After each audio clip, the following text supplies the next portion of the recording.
Halo sahabat pemasyarakatan, telah kami rangkum kembali berita seputar pemasyarakatan di seluruh Indonesia selama sepekan terakhir. Untuk mengetahui berita apa saja yang ada di minggu ini, jangan kemana-mana dan tetap saksikan Apa Kabar Pemasyarakatan.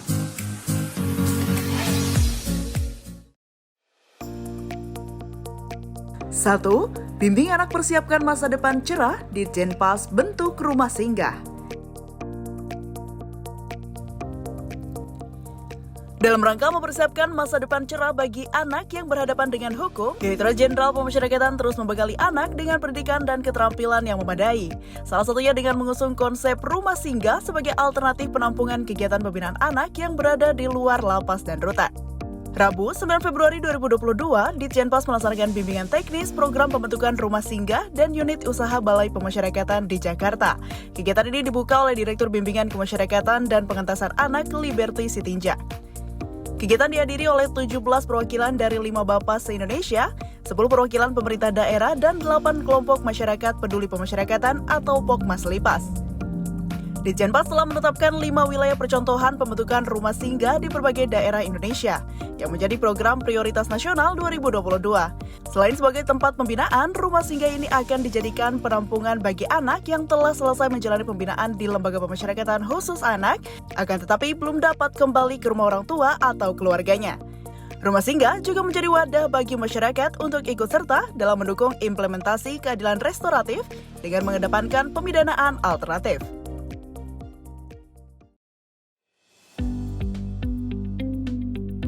2. Lapas Perempuan Semarang ciptakan lapas industri. Lembaga Pemasyarakatan Perempuan Kelas 2A Semarang mulai merambah industri garmen sebagai kegiatan pembinaan kemandirian bagi para warga binaannya. Berkolaborasi dengan PT Amura Pratama, Lapas Perempuan Semarang membuka lapangan pekerjaan bagi 30 warga binaan. Warga binaan ini telah dilatih keterampilan menjahit dan dipekerjakan sebagai karyawan untuk memenuhi permintaan pasar. Berkat kegiatan ini, warga binaan dapat beraktivitas positif dan produktif, tidak seperti di penjara, warga binaan seperti tengah bekerja di industri garmen. Sebelumnya, para warga binaan yang terlibat tidak memiliki keterampilan menjahit, namun melalui pelatihan yang diselenggarakan bimbingan kerja lapas, mereka dibekali keterampilan mulai dari memotong kain, menjahit resleting, melubangi kancing hingga menyetrika pesanan jadi. Saat ini, warga binaan tengah sibuk mengerjakan 2.281 seragam sekolah dan 3.180 jaket pesanan PT Amura dari Yayasan Alfa Bina Warga Indonesia.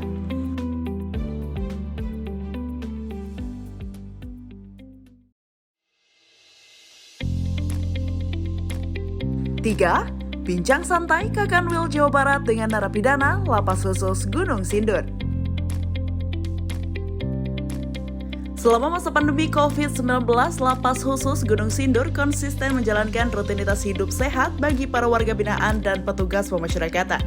Hal ini dilakukan melalui kegiatan edukasi, motivasi, hingga pelaksanaan olahraga bersama.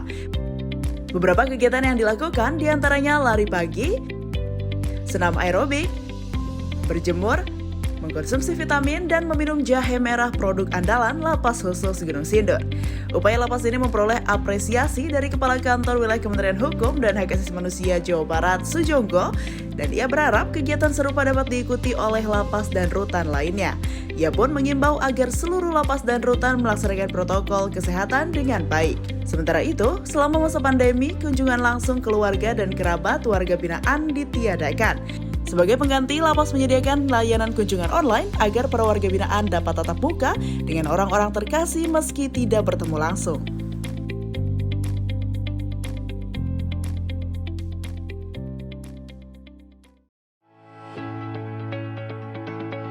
4. Hujan lebat dan tangisan haru orang tua iringi pembaretan tunas pengayoman. Kantor Wilayah Kementerian Hukum dan Hak Asasi Manusia Riau melaksanakan pembaretan terhadap 107 tunas pengayoman angkatan 2018 dan 2019 yang berasal dari berbagai unit pelaksana teknis bertempat di Garuda Outbound. Kegiatan diselenggarakan selama 2 hari. Pembaretan ini bertujuan untuk membentuk fisik dan mental tunas pengayoman menjadi tangguh. Selain itu, mengajarkan mereka untuk selalu menjaga integritas dan loyalitas dalam menjalankan tugas. Setiap tunas pengayoman harus menjadi ASN yang berintegritas dan selalu menjaga kejujuran, serta selalu meningkatkan kompetensi, terutama yang berkaitan dengan mendukung pelaksanaan tugas sehari-hari. Rangkaian kegiatan pembaretan dilanjutkan dengan prosesi bakti orang tua, di mana setiap terus pengayoman diminta untuk membasuh kaki orang tua. Prosesi bakti orang tua ini berlangsung hikmat dan sakral, serta cukup menguras emosi. Kegiatan pembaretan ditutup dengan penghormatan dan mencium bendera merah putih serta bendera pengayoman.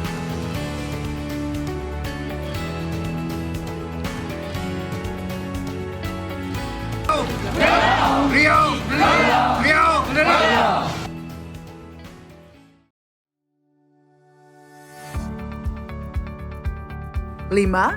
49 petugas Lapas Banyuwangi ikuti pelatihan fisik, mental, dan disiplin. Sebanyak 49 orang polisi khusus pemasyarakatan atau Polsuspas Lapas Banyuwangi angkatan 2017 dan 2019 menjalani pelatihan fisik, mental, dan disiplin atau FMD pada Minggu 6 Februari lalu, dan kegiatan berlangsung di area perkebunan PTPN 7 Kalibendo, Banyuwangi.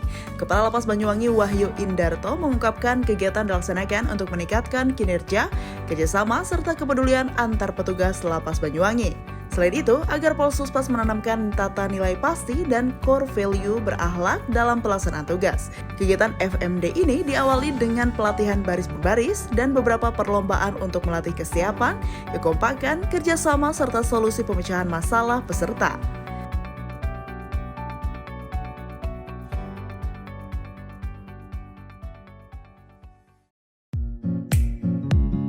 Sahabat pemasyarakatan, sekian informasi yang dapat kami sajikan di minggu ini. Terima kasih telah menyaksikan Apa Kabar Pemasyarakatan.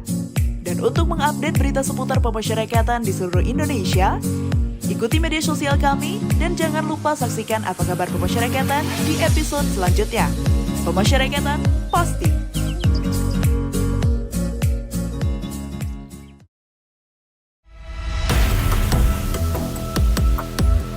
Sahabat pemasyarakatan, jika kamu ingin mendapatkan informasi atau data terkait pemasyarakatan seperti berapa sih jumlah UPT pemasyarakatan di Indonesia dan berapa sih jumlah narapidana yang ada di Indonesia, Direktorat Jenderal Pemasyarakatan menyediakan layanan SDP Publik dengan fitur jumlah UPT dan sebarannya, jumlah penghuni, warga negara asing, tingkat hunian lembaga pemasyarakatan dan rumah tahanan negara, anak, data warga binaan pemasyarakatan, perawatan, Bapas, pengelolaan basan dan baran, sumber daya manusia, anggaran dan realisasi, dan overstaying.